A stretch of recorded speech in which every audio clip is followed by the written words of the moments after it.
everyone, and welcome to Keepers of the Abyss. I will be your DM for this game, Q.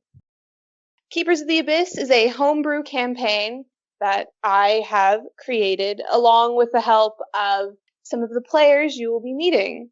The campaign takes a lot from traditional D&D lore, but doesn't stick to it entirely. There are some big changes. For instance, the Pantheon is different, the world is not the D&D world, and other bits of lore have been built up from my own story. Everything will be explained as we go forward, and of course, as it is homebrew, some rules have been either fudged or changed. Today, we have, I guess you could call it a prologue of sorts. With me, I have Corey and Angel. Please introduce yourselves and your characters. Hi, I'm Angel. This podcast that you're listening to, Impulse Check, it's mine and Corey's brainchild. We've been wanting to do this for a while, and Q so graciously stepped in to be DM with wonderful, amazing story that they have been conjuring up, and we're just so grateful that they did that for us. Keepers of the Abyss is the first campaign. We will eventually get to some other ones, so we're really happy that you're here joining us. I will be playing Kenneth.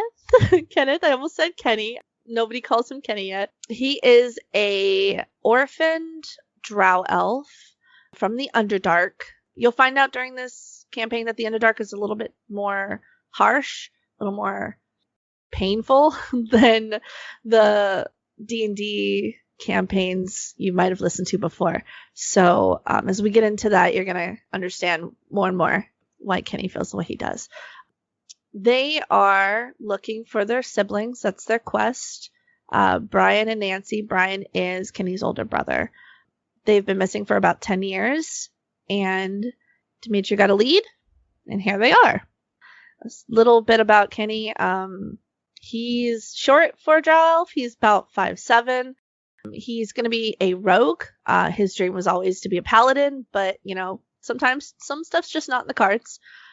He has silver hair, silver white hair like a drow elf does, and peculiar eyes. His eyes are red, but they have a silver glint to them on the inside.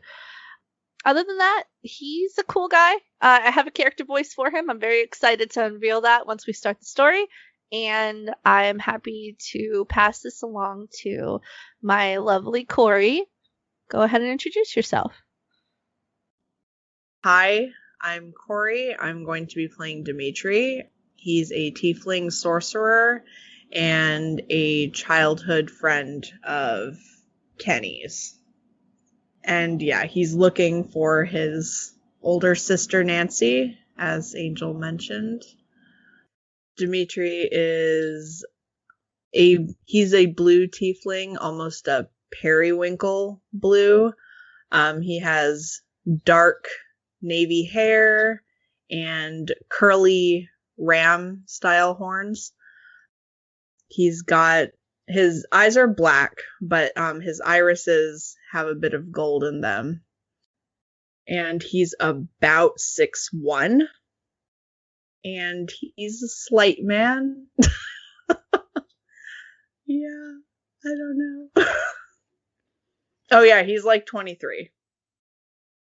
Oh yeah, I totally forgot. Kenny's 25. Whoops. Okay, fine. He's not a slight man. He's not particularly buff or anything. He's got some musculature, but he's pretty on the thin side because he is a bookish fellow. Kenny's the slight one. He is small boy. Oh, now that we have your characters introduced, I suppose we shall get into podcasts. Cue the intro music.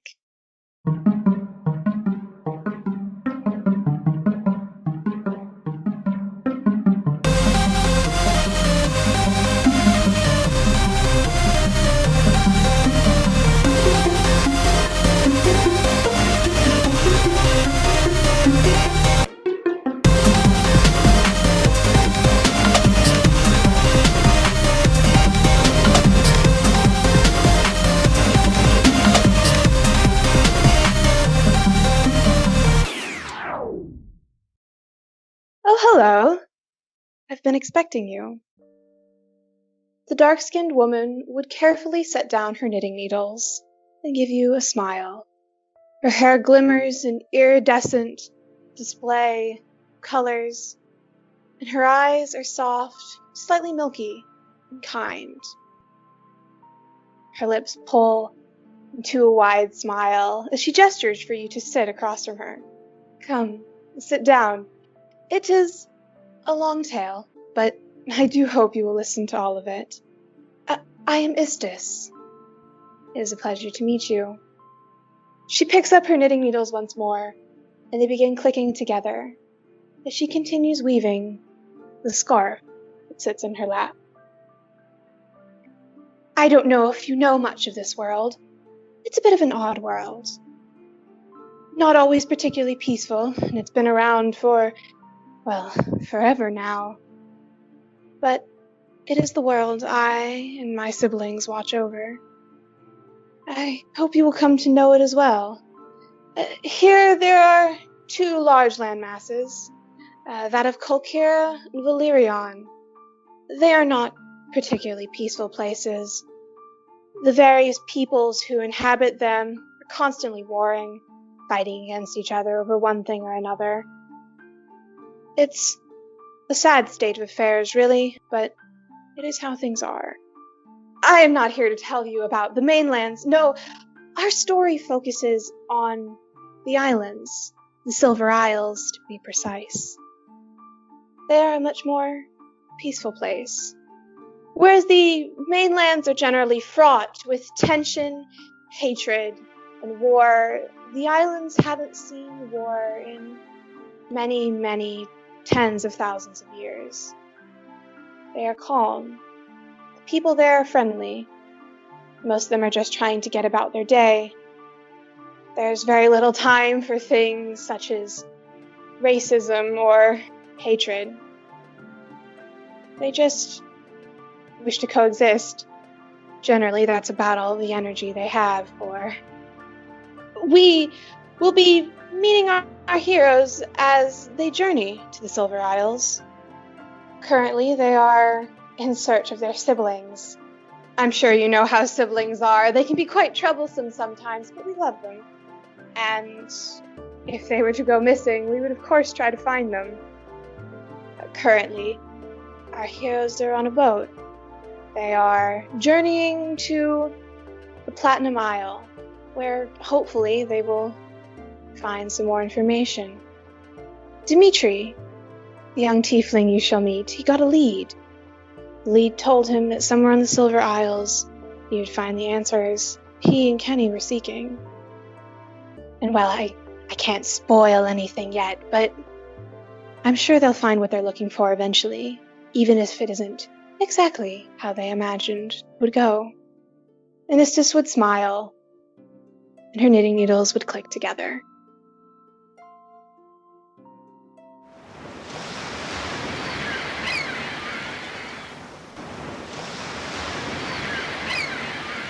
Kenny, you're puking over the edge of the boat. It's rocking real bad. Oh boy. The Big Blue is not being kind to you right now. You feel your stomach heave as whatever is left of the food you've consumed in the past 48 hours desperately tries to exit your body. Oh my god. Okay. Oh, I really shouldn't have ate those eggs. That was he pats him on the back. That was a really bad choice. I tried to tell you. Oh god. Listen. The No, Big here, Blue. stop talking. It's fine. No, I gotta say it. Nope, you really don't. Dimitri, I gotta say it. I really hate the Big Blue. Can we please get off of it? We'll see. Pats him again. We're heading to some islands. The problem with islands is that the Big Blue is in between all of them. So we're kind of stuck with water. Why? Kenny, your puking has been noticed by a couple of the crew members. One of them in particular, a stocky half-orc female would walk up to you and be like, "Ugh, are you all right?" She kind of turns to Dimitri. It's like, is your friend all right? He's looking a little green. I've never seen a green drow elf before. Do they usually go that color? Not generally. It's his first time, outside, but also like on the ocean. Kenny she gives Kenny a hearty pat on the back, like almost throwing him overboard with the force of it. She's like, cheer up, lad. It gets better after the third or fourth time. I don't want to be on the Big Blue that long. Just focus on the horizon. It'll help a little. Wait, what? Where? No, out there. Like, look at the horizon. Is it here? Wait. No, wait. What's up? Wait. He's looking everywhere but where you're pointing.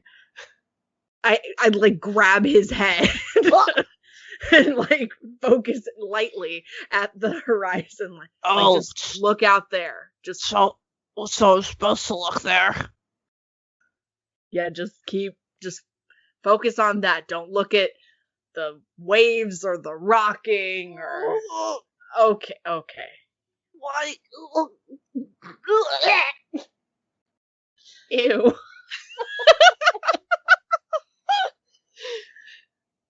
Yeah. The half-orc watches with a grin on her face as she goes, well, you gotta get your sea legs somehow. If you need to lay down, there's always the bunks downstairs. I don't know if that'd help, but at least you won't be scaring the rest of the crew. Kenny turns to Dimitri, and he looks terrified. Is it gonna change my legs? No, they're not literal. Okay. Yeah, maybe we'll go below deck. I don't want these legs. No. I don't want them.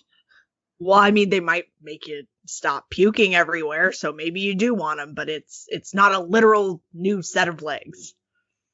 What? So why say it? The half-orc gives a hearty laugh before saying, well, I'll leave you to it. And she points to you, Kenny. You feel better. Thank you, lady. And she goes off, leaving the two of you alone. I assume Dimitri probably half carries Kenny down to the bus. He's stumbling. He's not doing so hot. Arm over the shoulder, but because Kenny's so much shorter, he's basically like half carrying him, yeah. When did you get so tall? A couple years ago. Stop it, I don't like it. It's not fair. Welp, nothing. Quit it. He pinches him on the under part of his arm. It's the yaya pinch. Ow. I will drop you. Don't make me drop you. I will drop you. I don't make me drop you. He lets him go like for half a second. Catches him again. Don't do that. I'll throw up. Don't pinch me where I'm squishy, okay? Yeah, fine. Whatever. The men's bunk room is as you guys left it. It's rather sizable. There's 3 rows of bunks. You guys didn't have a ton of money to, travel in style. You guys pretty much were like, we need to get to the islands as soon as possible. You took the quickest possible boat. Basically, it was allowing passengers on for a few silver apiece. A very reasonable fare. Of course, the downside of this is all you're getting is basic food and accommodations from it. It's nothing fancy, but you make do. Your bunks are towards the back of the room, kind of squashed into one of the corners. All right, come on. I don't want to do this anymore. He, like, sits down on the cot. Well, this isn't permanent. We'll be able to get off the boat soon, and then we can start looking. Why'd you have to get a lead over the big blue? Like, why couldn't it be in a nice field with flowers and, like, trees with apples on them and, something pleasant? Some people really think that islands are pleasant. I don't really understand what an island is.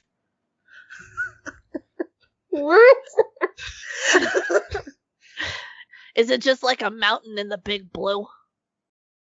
As you ask this question, Kenny, a very tired-looking elf would lean over the top bunk that sits above yours and Dimitri's. And would go, "Oh, is it your first time traveling to the Silver Isles?" Dimitri, why is this weird man speaking to us? Don't be rude. Yeah. Hi, I'm not rude. The man gives a slightly tired smile and says, "Oh no, it's fine. I've dealt with far worse." His eyes grow distant for a moment before he shakes himself and says, "Anyway, are you planning on sightseeing?" I'm seeing sights right now. What are you talking about? He smiles and says, "Well, I mean, perhaps it's my own personal bias, but Melisarine is lovely this time of year. Well, actually, it's lovely any time of year. Want some truly beautiful, lush forests, the summer island usually has what you're looking for." Kenny makes a face, and his ears droop, and he just looks really, really confused. And then he ducks under the cot, so his butt's up in the air, and he starts digging through his bag, and you see him almost fall, and he just kind of catches himself on Dimitri, and like just random shit just keeps coming out of his bag. Like, there's some socks on the floor now, there's like a weird looking mushroom, and then he pulls out a really old map, and he sits up, and he's got a sock on his head, and he doesn't realize it, and he turns around and he's like, "Hey, so and he's unraveling the map. So you wanna point on this map where those nice trees are? Because I would love to look at those trees." And as Kenny's saying that, Dimitri slowly pulls the sock off of Kenny's head. Dimitri, now is not the time to change your clothes. What? You don't need to change your socks right now. Why you got a sock out?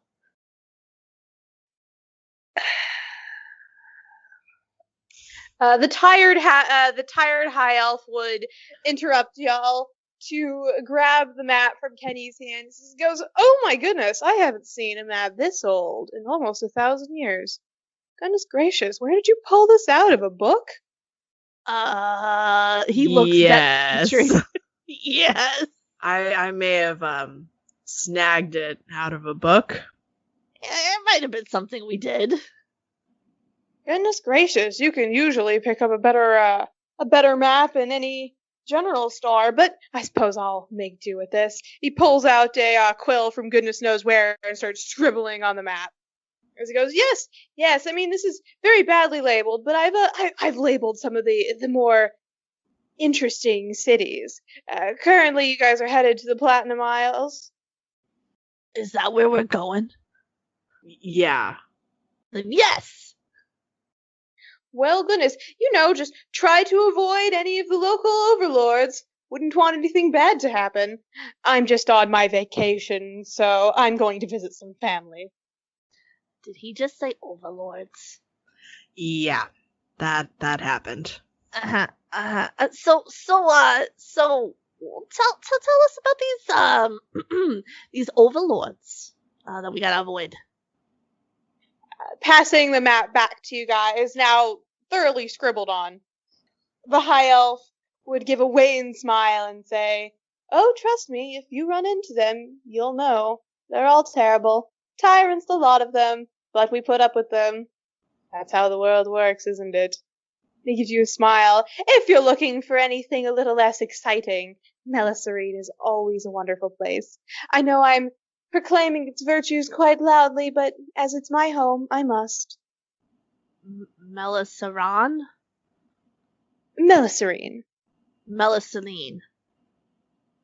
The high elf kind of nervously glances at Dimitri, like, And Dimitri just kind of does like the hand neck kind of like just don't even bother. Okay. So he's looking at the map and he's touching the map, which he probably shouldn't do as he just wrote on it. And then he kind of like puts his hand on his face and he's like, okay, so, and he pulls it away and it's fucking ink on his face. And he points to it. He's like, so is there anything interesting about and he's still touching the map, so it's getting a little smeared. Interesting about, and he points to one island and drags his finger and it makes a connection with the ink. This one. Oh shit, did I do that? Dimitri smacks his hand. Why? Why? I'm just asking a question. That one. The one there. Is there anything interesting about the one you didn't write on? The high elf glances over the edge of the bunk, his long silvery hair tumbling over the edge. He goes, "Oh, those are the red sands. Generally don't go there unless you want to die." And he gives a slightly awkward laugh that makes you think he might actually be serious. So don't go to the red sands. No, don't go there. There's so many other better places to sightsee. Gotcha. Any other places I should not go to? Oh, well, he kind of gives an airy wave of his hand. All of them have their downfalls and their good points, you could say. The Ivory Island can be a little dangerous at times, but generally it's okay. Ramadan has a history, but just don't go digging into that history and you'll be fine. Even Meliserine has its lower city, but he kind of gives you two a look up and down. You strike me more as an Alabaster Streets kind of couple of people. Alabaster Street. He just looks to Dimitri because he has no idea if that's a compliment or an insult. Dimitri just kind of shrugs a little bit. Thanks, I think. Okay. Well, thank you. Dimitri, is there anything on the map you would like to ask the nice elf man? Lindor, he would say. Ain't there a chocolate named that? He gives you a puzzled look. No, I've never heard of one. Oh. Maybe it's just in the Underdark. It's dark chocolate. Get it? Dun-dun-dun. Oh my fucking god. I'm like actually holding things right now. I had to. I'm sorry. That's a good thing. I'm so glad you did.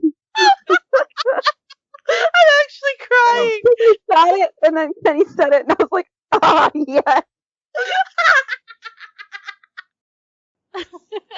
Okay. As Kenny would say, because it's dark, Lindor would kind of tilt his head a little further and be like, I'm afraid I don't follow. Oh, well. Yeah, don't worry too much about it.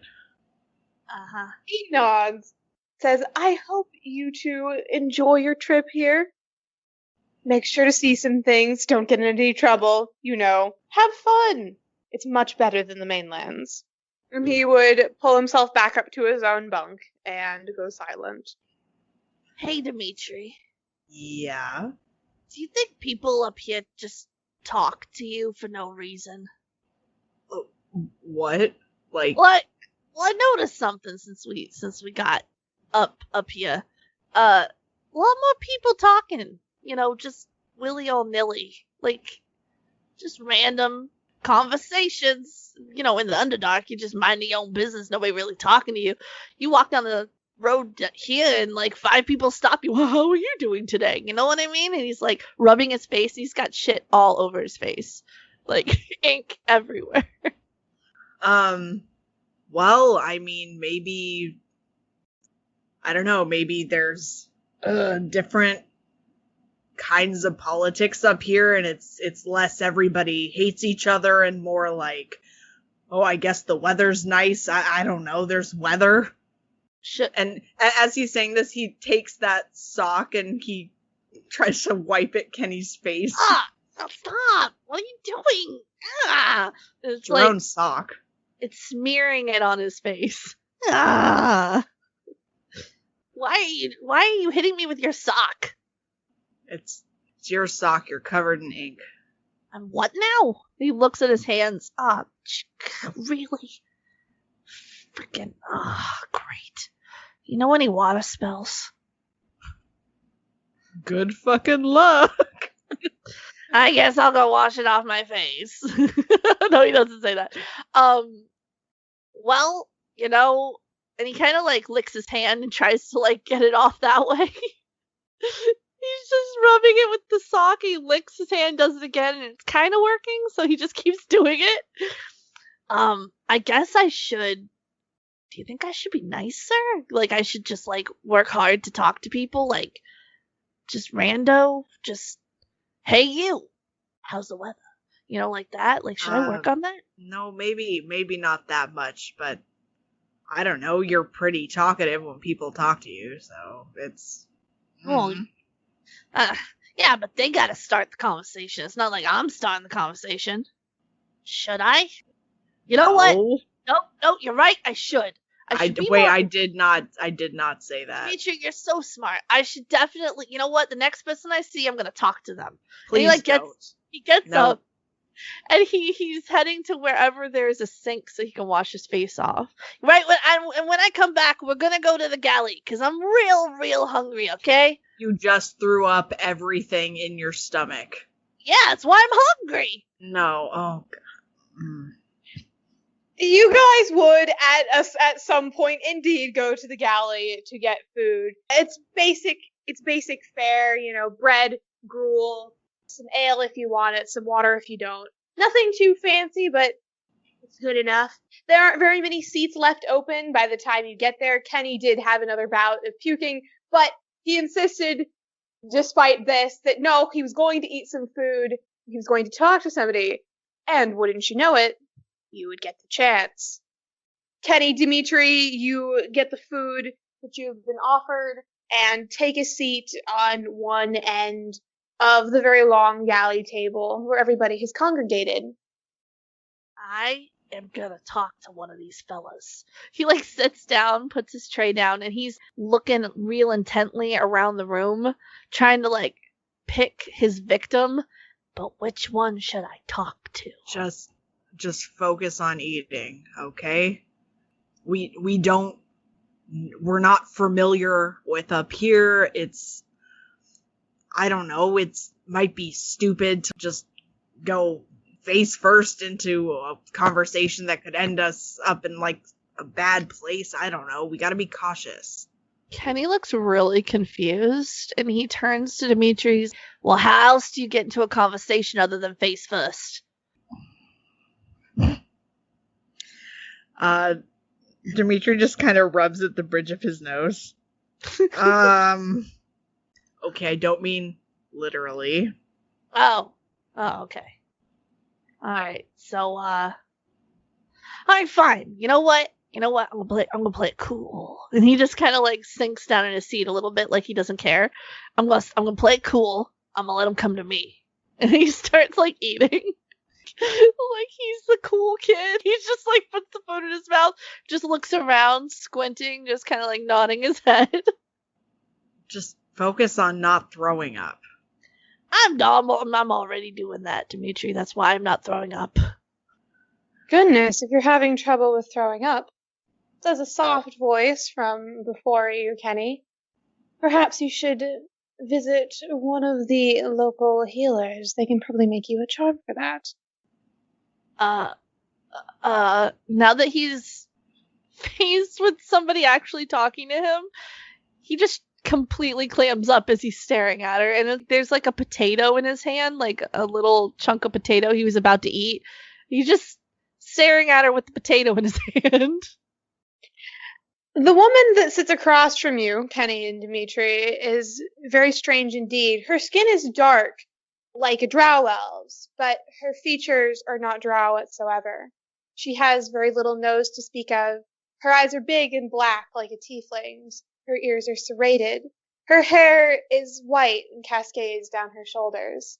And when she smiles at you, Kenny, her mouth is full of very sharp teeth. Does she realize that she's got shark teeth? You got real sharp teeth, lady. Dimitri elbows him. Ow! I mean, your eyes are all black. You got no. Hi! It's nice to meet you. Thank you for the advice. She gives a little chuckle and says, "It's nice to meet the two of you as well. And that's my job, giving advice." She takes her seat and begins to eat. When she does, she gives you two a once-over and says, "So, what are you two doing, heading to the islands?" Kenny's stuffing his face full of those potatoes, so he kind of looks like a chipmunk. And he stops and he chews and he looks concerned for a second and he looks around for water, which he doesn't have in front of him. So he looks a little more concerned at Dimitri. I slide him a cup. And he downs it. And then he's like, can I ask you, before we get there, he sips a little more water. Before we get there, can I ask you a question? Of course. What are you? She laughs like she's heard this question many times. I'm a changeling, my dear. What? I'm sorry, what? Instead of answering your question, Kenny, her body begins to morph. Before your very eyes, her skin ripples, her features change, her hair changes, everything changes, as she suddenly turns into you. Oh my Estes, what the fuck? And he like falls off his chair before he says the rest of that. Ow. I turn to help him up. He like clamors to get up. He's dusting himself off. He looks stupid. Meanwhile, this woman with your face and with your voice would say, "This is what a changeling is." Okay. He puts his hands on the table and gets kind of closer and squints. And he's like, how you doing that? It is just how us changelings are. And as you watch, her form would revert back into the figure that you had met before. Wow. Man, you must be fun at parties. Oh, I am, but not for these reasons. Typically, I'm more of a fortune teller at parties. I don't usually use my changeling abilities for tricks. Oh, fortune telling. Hey, he slaps Dimitri a little bit. You asked us what we're doing here. You know what? Fortune telling, that could maybe help us out with what we doing here. Right, Dimitri?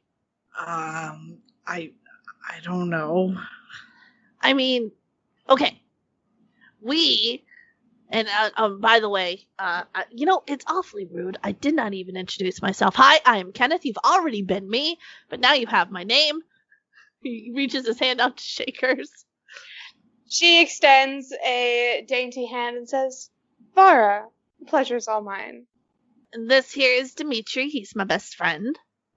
She gives you a quick side eye, Dimitri, and a small smile. I smile back awkwardly.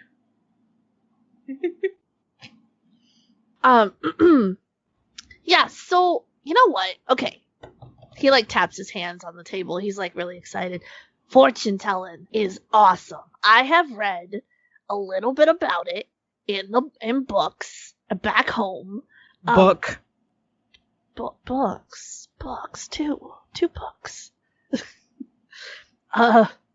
Books about it, and well, me and my buddy here, we are on a quest to find our siblings. And he kind of like pauses, and his ears droop a little.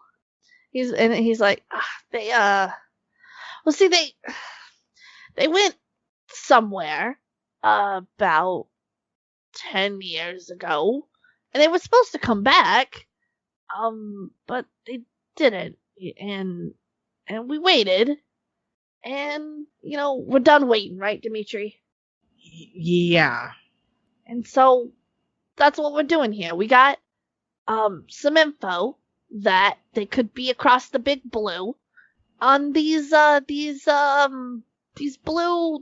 island things.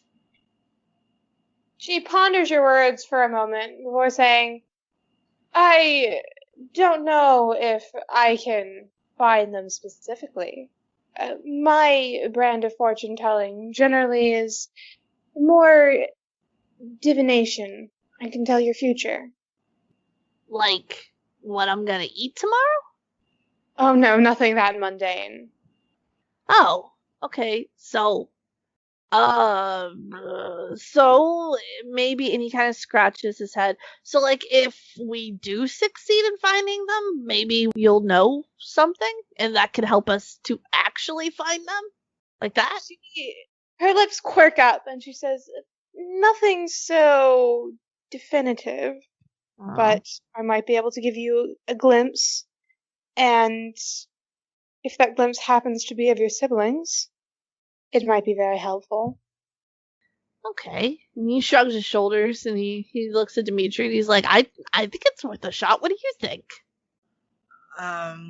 He looks a little apprehensive and just kind of looks back and forth between Vera and Kenny. It's like, I mean, I guess we can try if you want.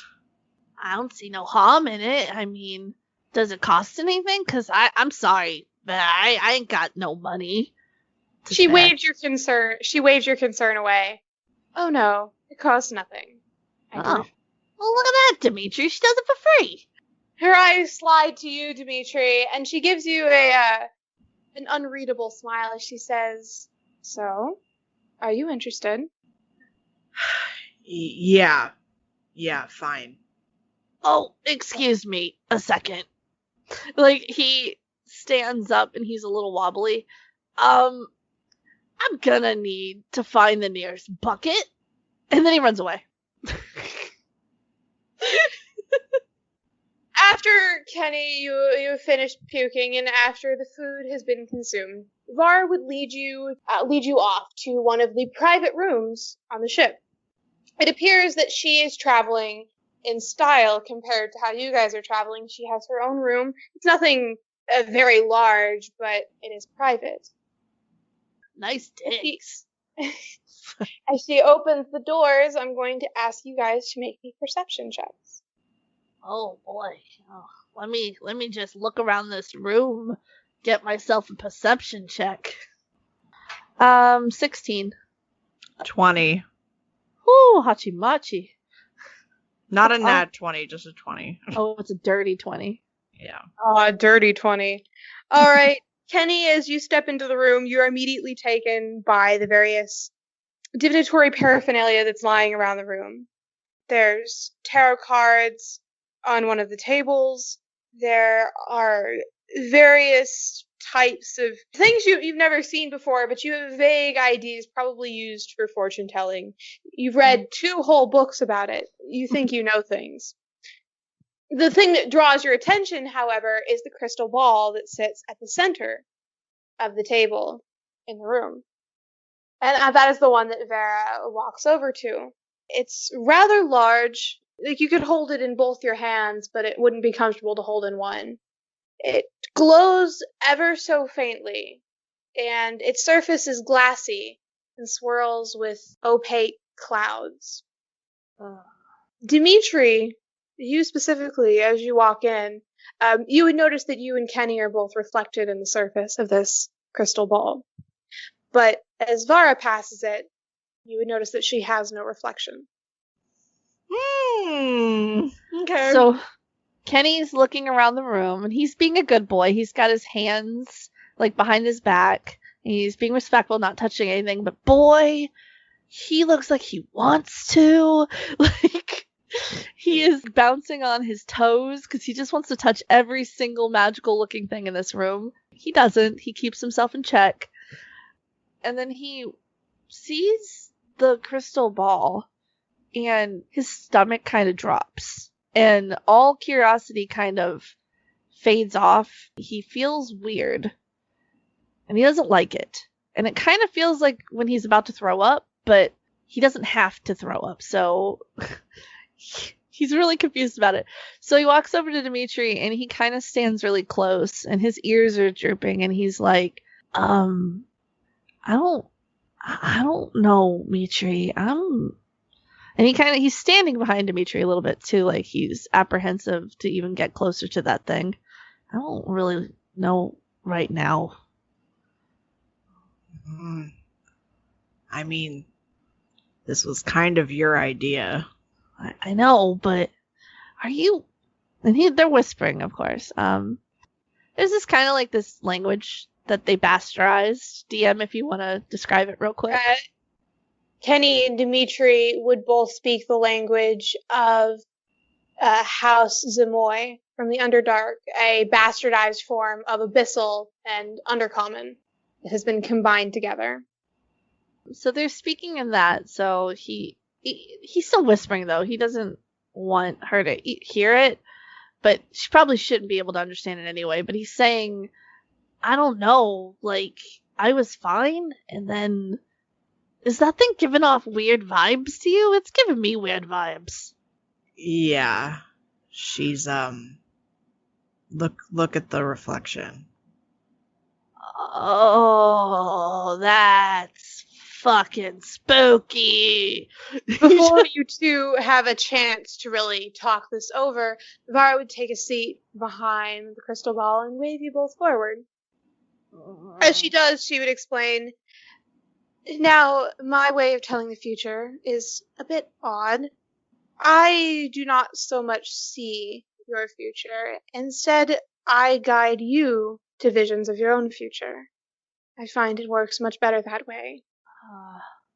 Is that so? Yes. I cannot guarantee what you will see, but I have found that if you focus on something in particular, you are more likely to find it in the vision you are shown. Kenny does take the seat now, and his hands are kind of on his knees, and he's gripping his pants a little bit because he's nervous. He's biting his lip before he says anything, just looking between Dimitri and the fact that Vera is not reflecting in that ball that is just giving him really uncomfortable vibes. And he kind of thinks for a second. He's like, really thinks, so if I focus all of my energy on my brother, you think that might possibly show me him? Maybe. I think that there is a decent probability. If finding your brother is in your future. And she'd beckon for you and say, please, put your hands upon the crystal ball. Me? Yes, you. Me first. He looks at Dimitri like, me, okay. Okay. He rubs his hands together. He looks at Dimitri one more time for confirmation if this is okay or not. Then, yeah, he kind of nods to Kenny and then goes back to looking at Vara and then back to Kenny. Vara, ignoring Dimitri's attentions on her. Vara fixes you, Kenny, with an unreadable expression as she says, "Now, keep in mind, young Kenneth, the visions you might see are not always pleasant. I do not necessarily have an explanation for all of them. In fact, as these things go, I will have an explanation for very little. All I can say for certain is that your visions will come to pass, one way or another." Her lips twitch up into a smile. Kenny, as you glance down at the crystal ball, you can see your reflection in it, and you don't look good. Your ears are drooping. There's some sweat beading at your brow. Your eyes are wide. But before you can think twice on what you're doing, she lifts her hands and delicately places them atop yours. And as she does so, everything goes dark. Dimitri! You see Kenny's head fall back as his eyes roll back in his skull. And he goes limp. Ugh. Oh no, that's pretty no. funny. That's not Gucci. Well, I guess I'll. Yeah, so I'm just like mentally going like, oh fuck. Kenny, meanwhile, you're in a void for a moment. It's strange. You're aware of yourself, but at the same time, you aren't. You're unsure where you are. But as you hang there in this limbo, the darkness clears, and you are seeing a scene. It's a small house, resting atop an island that's not much bigger than itself. Mushrooms cover the entire thing. Large ones that rise almost as tall as the shack itself. As you stare at it, a strange creature moves out from behind the building. It's many-limbed, many-headed, and gives you a strange look. Before you can comment on the creature or identify what it is, the door of the house would open, and your eyes are drawn to it. You see a woman step out.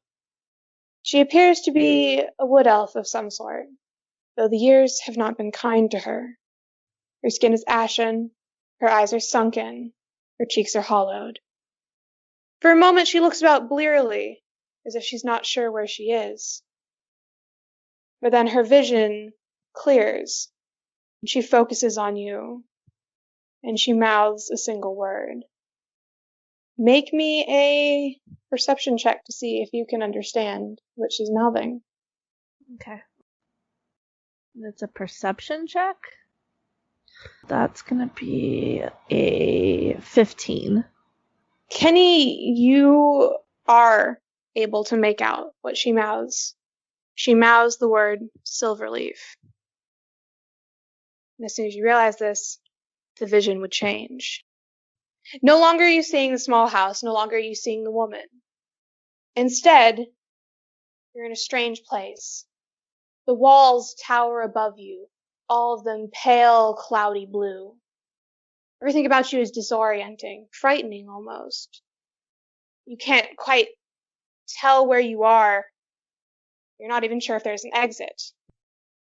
As you turn a corner, however, you see something, and your heart stops. You know that face. You would know that face anywhere, even though it's been 10 very long years. His hair is longer than it was when you last saw him. He looks tired, bedraggled, haggard, haunted. But, Kenny, you'd know the face of Brian anywhere. Very slowly, he lifts his head, and his eyes meet yours. The same red, the silver glint. For a moment, you're elated. You found him. You found your brother. Oh my God, he's right here. He's right in front of you. Quickly, you lurch forward to get to him. You have so much to ask him, so much you need to tell him. So many things crowd at the tip of your tongue, but before you can say anything, he opens his eyes wider as fear fills them, and he reaches out a hand for you. as he mouths one word. This time, there is no uncertainty. You know what he's saying. He's telling you to run. And just like that, your vision clears. Once again, you are sitting before the changeling. Dimitri, you had only pretty much the time to be like, oh fuck, what's happening to Kenny, before his head pops right back up. Vara's eyes clear, go back to their usual black, and Kenny's back to normal. Kenny, how are you?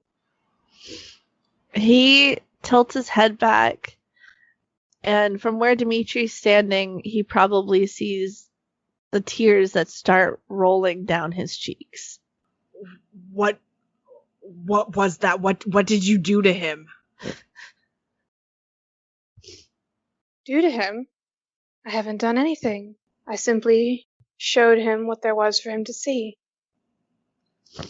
He turns to Dimitri, and he's crying, but he's smiling. I saw Brian, Dimitri. He's alive. What? He's alive. And he like scrubs at his face, so he's like getting the tears off. He's like, I saw him. He didn't look good, but he's alive. Yeah. I mean, that's something. Yeah, I saw something else. But we'll talk about it later. It's not important. What's important is Brian is alive, and let me just. And he like gets out of the chair so that Dimitri can sit down. Vara looks up at you, Dimitri, raises an eyebrow, says, would you like to see your future as well? He looks at her for a moment and kind of heaves a sigh and then walks over to the chair and sits down. As you sit down, Dimitri, Vara would beckon for your hands just as she did for Kenny's.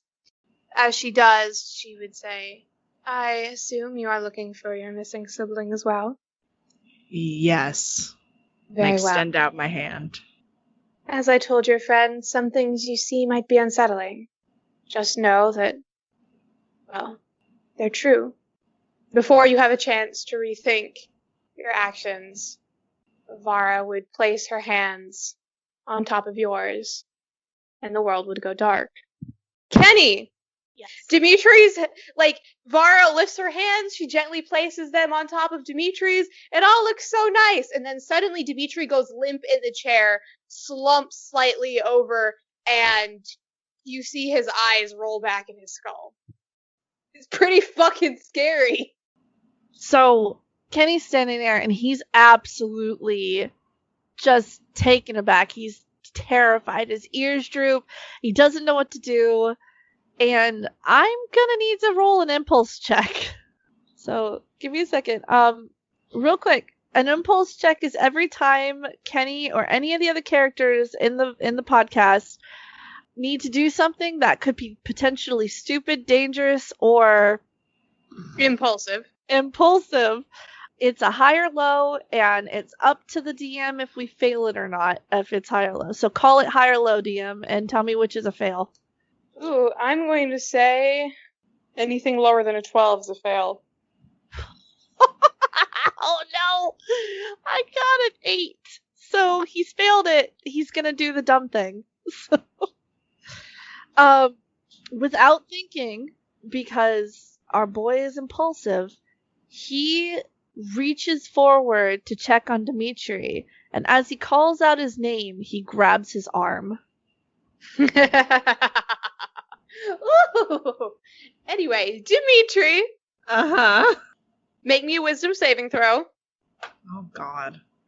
I got a 9. Oh, buddy. We'll get to that in a moment.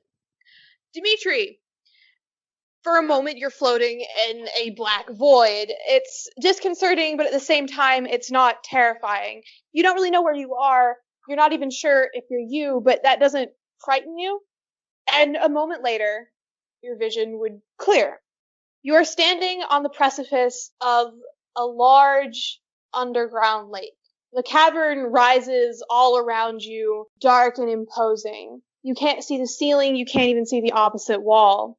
But that's not really what you're paying attention to. Your eyes are instantly drawn to the figure that is leaning over the edge of this swirling, torrential pool of water. You almost feel like you recognize them. You draw a little closer, trying to see who it is. And slowly, they would turn. For a moment, you register horns, dark hair down her back, clothing that is almost familiar. But as you look to her face to identify who it is, her face melts and becomes static as something incredibly painful clenches around your mind, and you are sucked from that vision, roughly, and thrown into another one. Suddenly, you are standing on a sea cliff. The water crashes around you. Thunder booms overhead. You see lightning flash in the distance. It's a terrifying sight. But what you are staring at isn't the wind and the rain, it's the figure before you. He is thin, pale, sallow cheeks, the ears of a half-elf, hair drawn into a ponytail that falls down his back. Slowly he turns, and you are frozen where you stand by the piercing ice blue of his eyes. As he looks at you, he tilts his chin up and gazes down his nose at you. And he opens his mouth to speak, but you don't hear the words. No, it's like they echo at the base of your skull as the man tells you, "Oh, you should not be here." Before you can ask any question, the scene changes again. Again, you feel this wrench at your skull as pain fills you.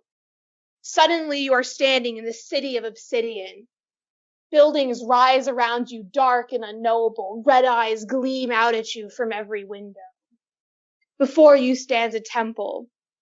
Its entrance is like a mouth, wide, dark, gaping, yawning. Though you don't want to enter, you can feel yourself being sucked inside. Suddenly, you stand in the center of the temple. Before you is an altar. It is made of the same dark obsidian stone. You look down in your hands, and you're holding something. You're holding several somethings. You don't know what they are, but instinctively you know that this is what you've been trying to collect. You have finally come to the end of your quest. This is what it's all been leading up to. Briefly, you look up, and you see a familiar face. Kenny stands before you, but he isn't the same Kenny that you're used to. No more are his eyes lit up with youthful naivete. No more are his lips pulled into a smile. No, now his expression is grim. His eyes are hardened. There's a scar that cuts across his cheek, and there's a haggard look about him. At the same time, there's grim determination. You lift an eyebrow, as if to ask him if he's sure. Instead of answering aloud, he just gives you one solemn nod. This is it. This is what it's all been leading to. As you place the items upon the altar, the room is suddenly bathed in horrible red light. As the floor beneath you is revealed to be nothing but a thin sheet of glass, covering over the large eye of a creature. And suddenly, everything snaps back to the present as you are launched back into your body, and I'm going to need you to take 5 psychic damage. Ooh. Dimitri! As your head explodes in pain. Kenny is screaming your name and shaking you where his hand is firmly on your arm. Dimitri! I immediately grab my head. What did you do to him? Kenny, you look up to see Vara, and she's not there. Where Her did she... and the crystal ball have vanished. And something shifts, and he starts feeling this familiar flood of anger that he has, that he tries so hard to push down, and he is bubbling over as he looks at Dimitri, gripping his head in pain. Where? And he, like, turns around and he's looking for her. Can I do a perception or insight check? What am I doing? All right. Can perception check. Dimitri, you're allowed to make one as well, but you'll have to do it at a disadvantage. Okay. I got a 13. I got a 16. You guys quickly scan the room, trying to find any traces of the changeling who was before you just a second ago, but she is gone.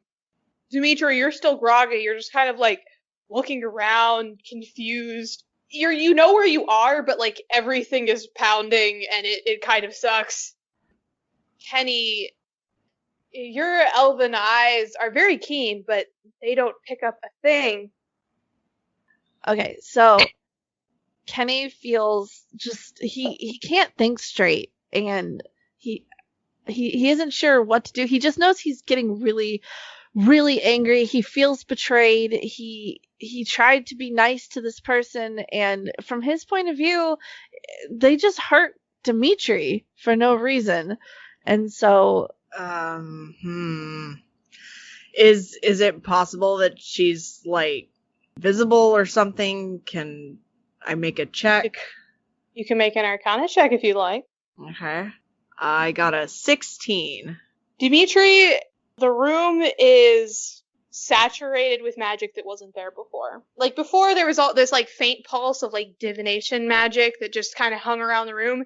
But right now you're feeling, like, very strong, I think, you'd kind of identify it as transmutation magic. Okay. It has a very specific smell. You're not entirely sure. It might just be whatever spell she used to leave, but could be that she's invisible. Where did she go? She might still be here. you think so? Maybe she's invisible or something. I don't know. Kenny grips his hands together, and when they open, he casts Fairy Fire. All right. I believe I have to make a save. And, well, Kenny, Fairy Fire bathes the room. Your Fairy Fire in particular always has had a very distinct silvery glow to it. As you cast it, it falls over the items in the room, the table, the chair that Dimitri was just sitting in. It falls over the two of you, but what you notice is it falls over an empty space of air and clings to a figure there. And as it does, the illusion would drop, and you would see Vara standing on the floor. Well, of course, standing there before you. Before you guys can do anything, however, she would give you both a soft smile, say, a very neat trick of yours, but I'm afraid it's time for me to bid you adieu. And a spell circle would glow on the floor of her cabin beneath her feet. We're not done talking to you! I'm afraid I'm done talking to you. And I'm going to need to roll another impulse check. High or low for fail. Hi. Rolling. Ooh, that's a 19. That's a clear fail. Okay, here's what happens. Right. Kenny, in his fit of anger and confusion and pain, completely ignores the fact that she's swirling with some type of magic and leaps forward to tackle her. I'm going to need you to make me a grappling. Roll me a strength check. Okay. Rolling. I got a 17. All right, she got a 13. Kenny, you tackle Vara to the ground. Dimitri, you know Yes. about you generally know things about stuff. You would recognize that spell circle as a conjuration spell. You're pretty sure Vara's about to teleport. And Kenny just tackled her, and the spell is still going. Oh, God. Oh, What no. you gonna do, Dimitri? You want to roll your own impulse check? Nope, I'm just gonna do it. I'm gonna jump. I'm jumping in on that. All right. Like an idiot. Well, I mean, you gotta follow your idiot. That's how it be. Yeah, basically. As you leap into the spell circle as well, Dimitri, you manage to catch a hold of the back of Kenny's shirt, and it's just in time because it's at that moment that all three of you would be pulled roughly into the weave. Imagine the feeling of like every atom of your body being disassembled and then turned inside out and then smushed back together. That's the Oof. feeling of teleportation. It's not pleasant. One moment Kenny, you have Vara tackled to the ground. You're on top of her. And the next moment, everything vanishes in this swirl of light and sound and sensation that's all distorted. And a moment later, you are roughly spat back out into the real world as you land on hard pavement. Ugh. Clank. Pain. But he's a rogue, so Kenny recovers really quick because he's also really mad. So he kind of does a little almost somersault and lands roughly correctly on his feet from where he like rolled. He tumbled, and as he rolls up, his hand grabs his dagger out, and he is ready for fucking combat. He is really dizzy, but he sees her and he narrows his eyes and he's like, why are you running? Why I don't understand. As you draw your dagger. Oh, meanwhile, what is Dimitri doing? I'm on the ground. I feel like shit. Dimitri, I felt like shit before, and I'm feeling like shit now. Dimitri, that pavement is real nice. It's very comfortable. You could just lie down here and sleep. It's fine. But you do notice that Kenny is up and has his daggers drawn, and oh boy, you might want to get up and keep an eye on that situation. Meanwhile, Kenny, Vara is standing probably about 30 feet away from you. She regards you with cool eyes, and she kind of gives a delicate shrug as she says, I am not entirely sure what happened, but let me tell you now, it was not my intention to hurt your friend. You know, that looks real suspicious when you hurt him and then go invisible and run away. Ah, well, she grits her teeth slightly and says, some people do not take kindly to mistakes and spells. I did not want to deal with the fallout. As you can see, it occasionally gets quite messy.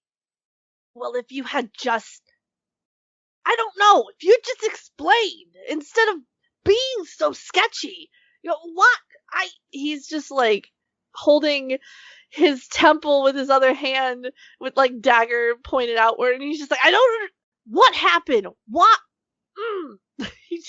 As you ask these questions, Vara gives another simple shrug as she says, I do not know what happened.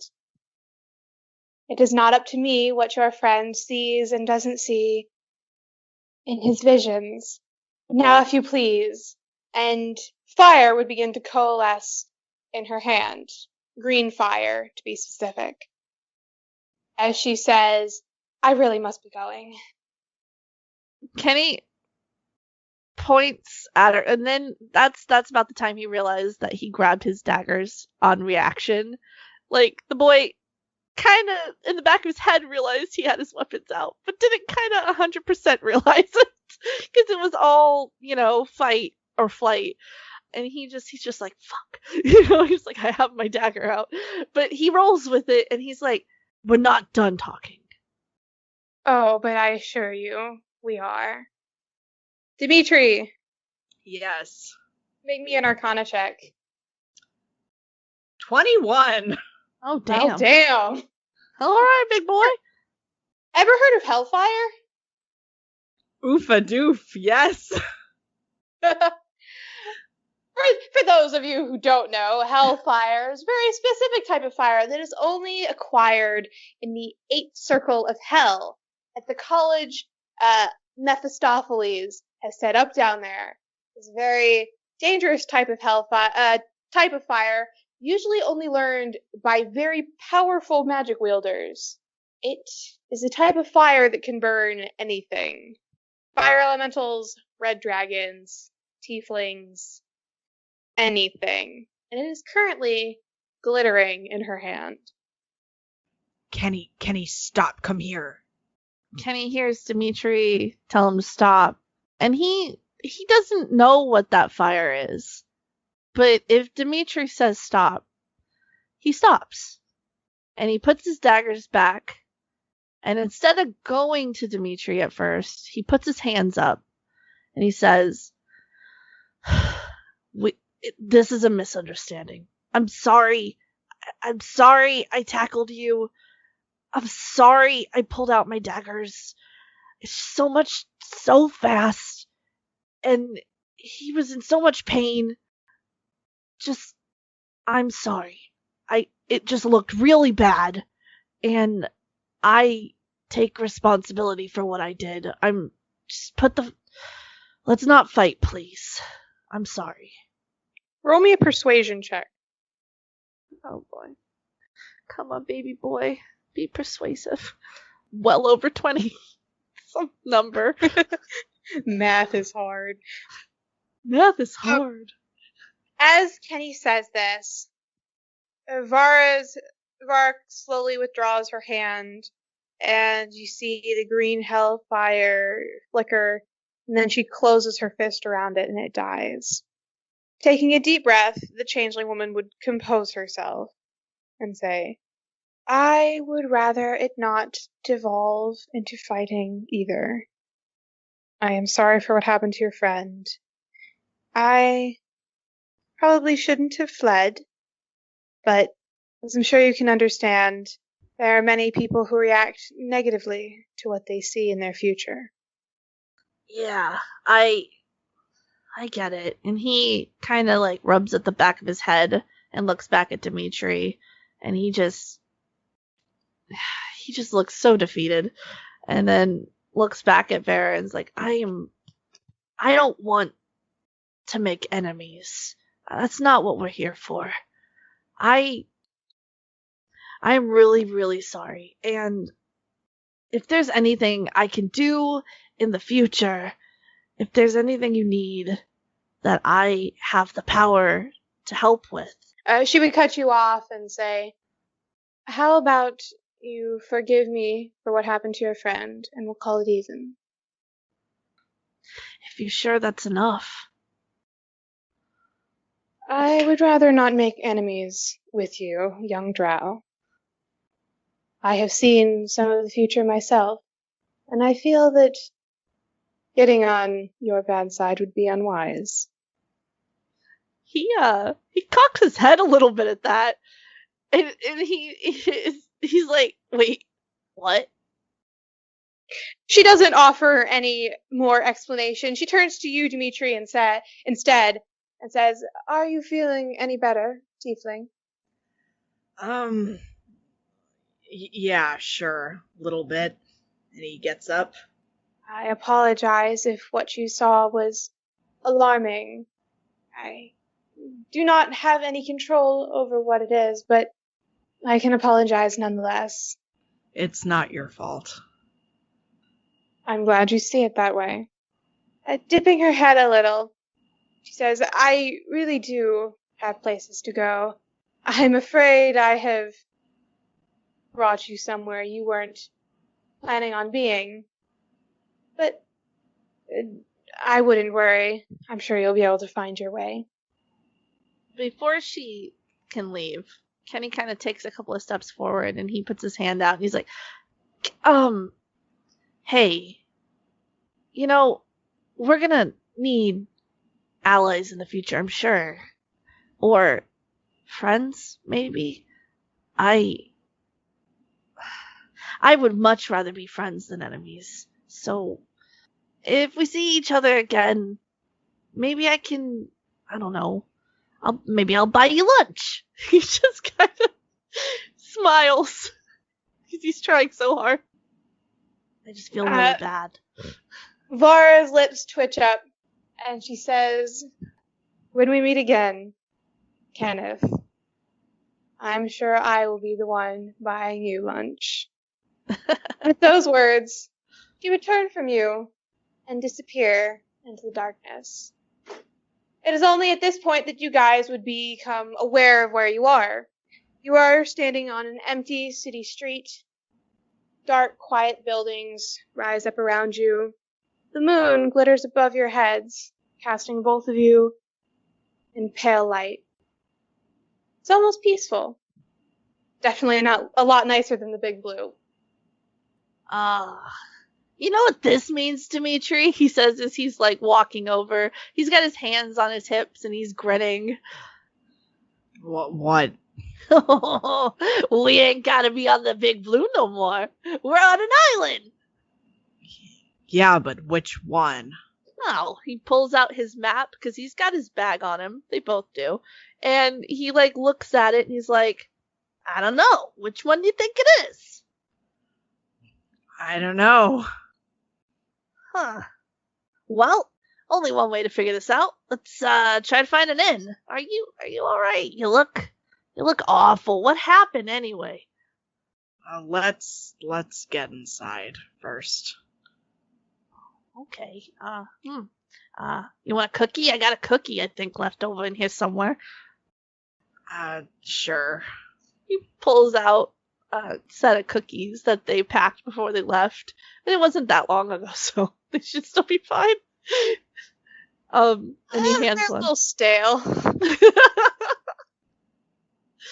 There you go, bud. Have a cookie. I mean, no milk right now, but maybe we can find some milk. I'll live. Oh, good. He's like trying to hide how concerned he is by just making jokes and smiling, but if you look close enough at Kenny, he is shaking. His hands are shaking and he's trying to hide them, and he's been shoving them in his pocket, shoving them in his bag, hiding them under his cloak, but he is fidgeting a lot. The two of you would look for an inn, as you stated previously. Yeah. Yes. Which is probably for the best, because Dimitri, you are exhausted. You really need some sleep, preferably without any more headaches. Yes, It please. takes a little bit of looking. You have no idea where you are, and it's the middle of the night. But eventually, you would find an inn. It's a rather nondescript place, very simple. As the two of you walk in, the clerk behind the counter would give you two a raised eyebrow and say, one room for the two of you, I take it. Oh my god, are you a mind reader? How'd you know? Oh, she kind of gives you guys a very slow once over. I know. Oh, look at that. One bed? One room, please. Just one bed? Oh yeah, I just sit in the chair and trance. I'm fine. Like, her lips pull up into a smirk that she directs at Dimitri.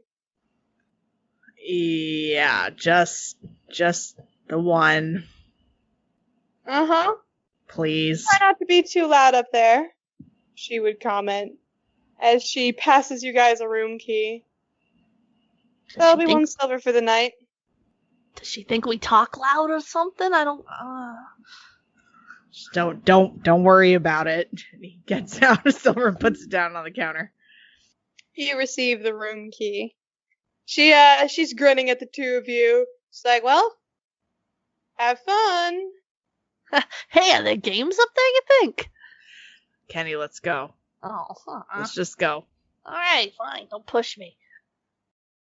When they get in the room, the first thing Kenny does is he puts his bag down and he like jumps on the bed a little bit to be like, you know what? Maybe that's what she was talking about. Like, this bed's kind of loud. Yeah, it's squeaky. And Dimitri's just kind of like holding his head. For multiple reasons, he's holding his head. Kenny jumps down and he's like, yeah, you come sit on the bed. You tell me what happened. What part? I don't know. Start from the get-go. I mean, do you want me to tell you what I saw in my vision, or do you want to go first? You go.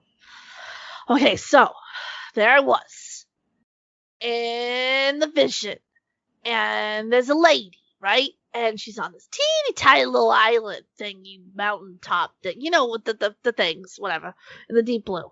And there's a house sitting on it. I think there were mushrooms everywhere. There was this crazy ass creature with like heads and legs, and I don't know, that was some spooky stuff, right? And then she steps out, right? And I don't know this lady. She's some wood elf, and she looks like she's, you know, needs some sleep or something. Like she ain't slept for like a million fucking years. And she says this name. And now that I think about it, I can't really remember what it was. Silverbird. Silver light. Yeah, fuck it. Yeah, I'll think about it. Okay? Like it was something like that. Anyway, and then it's I'm in this place, and it's bright, and I guess spooky. I don't know. Fucking, I wasn't really thinking about it. And then I see Brian, and he looks like really, like, his ears perk up and his eyes get huge, and I know it's him now because he looks so different, and he looks older, and his hair's longer, and he kind of pauses. And he looks like he's contemplating something. What? Oh, this is where it gets weird. It's like he looked at me. Like he saw me, you know? Yeah. And Dimitri, he told me to run. Huh. Yeah. And he looked bad. Like, he didn't look as bad as that other lady. She looked like she needs something. But he didn't look good. At all. I mean, he's alive. I'm stoked. But something went right. You know? Yeah. I mean, that doesn't sound great, but it's hope. I mean, it's something, and he's alive. That's what matters, right? Yeah. And he's fiddling with his fingers again because he's nervous. And Dimitri reaches out, grabs his hand, and gives it a little squeeze. We'll find him. Yeah. Yeah. Of course we will. Why wouldn't we? Right? He's alive. Yeah. And he squeezes his hand back and then pats it before he gets like animated again. He's like, okay, so what happened? You went all blah, blah, blah, blah, blah, and like, and your eyes went back, and, blah, and he's like making movements and stuff. I mean, that happened to you too. Wait, what? But like my oh, that was normal? Yeah, it was really freaky. Oh, but shit. I mean, it only lasted a couple seconds, and then you were normal again. Oh, balls. This is my fault, ain't it? What? Oh, God. I might have fucked up a little bit. What? What do you mean? I might have tried to wake you up. I mean, in my defense, Dimitri, I didn't know. I didn't know that's what it looked like. So I might have grabbed you. Huh. It's fine. It happened. That might explain some of it, I guess. Well, what'd you see? Well, I don't know, it was normal, I guess, as normal as, like, future-y stuff can be. I don't know, but it kept changing. Oh. Like, really abruptly, and, like, it was fine, and then it was, like, painful. Ah, shit. So maybe that's why. Yeah. I'm gonna go ahead and say that one's on Kenny. Okay. Sorry. It's fine. Like at first there was like this lake and there was somebody leaning over it and they're so familiar and I can't place Hold who on. it is. He turns in his chair and he grabs both Dimitri's hands and he says, remember, you remember that game that Brian taught us? The memory game? Yeah. Well, close your eyes and focus on the vision Okay. and do the game. Think like you did when we played the game. See if you can see it, like a puzzle. Yeah, can I roll to see if I recognize who it was? Roll me a. Ooh, that's a weird check. Roll me a straight intelligence check. Got a 15. It's difficult. It's like trying to remember a dream after you've just woken up. Like, the information is right there, but every time you grab for it, it escapes you. But you persist, and you latch on to what you remember. Dimitri, you can't be entirely 100% sure, but you remember the horns, and you remember their specific curve, and you realize that they're familiar because they looked exactly like Nancy's horns. I think it was Nancy. What? You saw Nancy? I think so. Well, okay. What are you remembering? What part of the puzzle do you remember? The horns are familiar. I swear they're hers. Okay, then that's it. That's the piece that you build off of. It. If that's her horns, then it's got to be Nancy. Yeah. That's good, Dimitri. That's good. It means they're both alive. And he squeezes his hands. Yeah, I mean, I don't know where that was, but it's something. Yeah, it's something. Ah, they're both alive. He lets go and he sits back and he just looks so relieved. Ah. So what else did you see? They're well, I'm guessing after you like grabbed me or whatever, because that's I don't know, like everything just hurt. And then there was like a sea cliff, and there was a storm, and this guy. Yeah, like dark hair, really blue eyes. I think he was a half elf, and he like was looking out, and then he turned and looked at me and said, "You should not be here." Whoa. Like he spoke to you?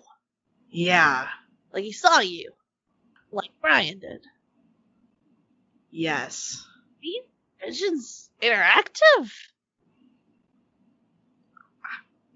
I don't know. I have no idea. Why a guy? Why this guy? Why some random guy on a cliff? I don't know. He looks a little annoyed.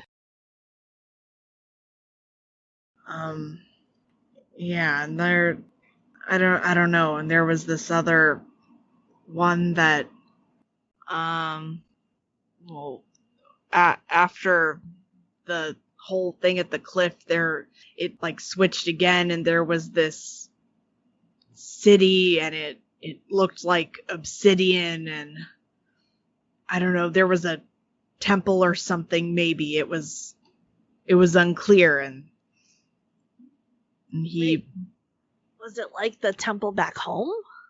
No. Oh.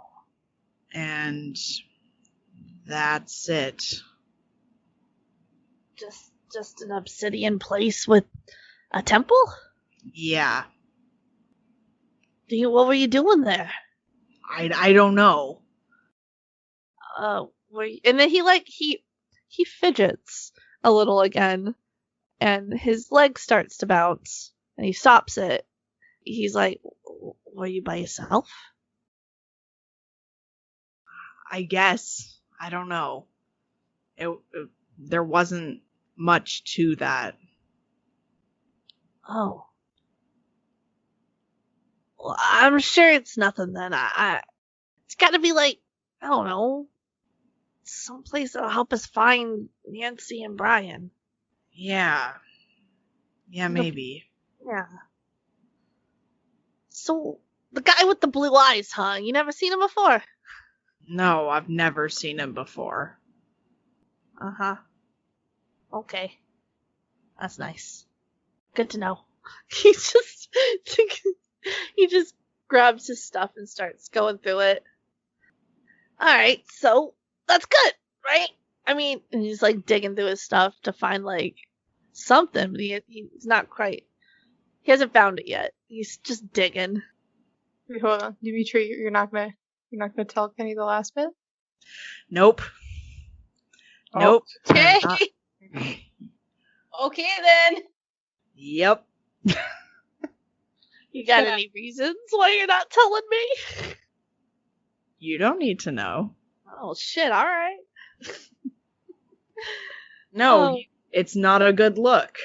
No. And I don't know, Kenny wants to be a hero, and I don't want him to be disheartened. No, it's understandable. So, speaking of heroism, Kenny finally finds the thing he's looking for, and he sits up and he pulls out this necklace, and it's an amulet. It has, well, I'll let the DM describe the amulet. Alright, Kenny, the amulet you pull out is, it's very simple. It appears to be a glassy, iridescent stone, set into tarnished metal. There's some delicate, swirling metalwork that covers the stone and holds it in place. The chain that it sits on is sterling silver. It's a very simple necklace. Less valuable and more a family heirloom of sorts. Brian gave it to you before he left. We've had it ever since. Aha! Here it is. Tricky little bugger. Likes to get lost in there. And he kind of cleans it off on his shirt before he puts it on. And he's like, "Look, listen, I said that as soon as we found out proof that Brian and Nancy were okay, I would start wearing this amulet, because he gave it to me. And I think it's good luck. So from here on out, I'm not going to take this thing off until we find them, okay? Because we're going to find them. Okay. All right, I promise." And he gets a little closer and he gets serious. "I promise we're going to find them. Yeah, we will. And whatever else we get scrapped up in along the way, it's not going to be a problem because it's you and me, bud. It's you and me against the world. You know what I mean?" Yeah, I know what you mean. I think that is where we shall leave our boys for tonight. Ista sets aside her knitting needles and gives you a slight smile. They've certainly had quite the evening now, haven't they? Goodness. Between Vara and those visions, why, they have a lot to chew on tonight. And I'm sure they can have a little fun, even though there aren't any board games up there.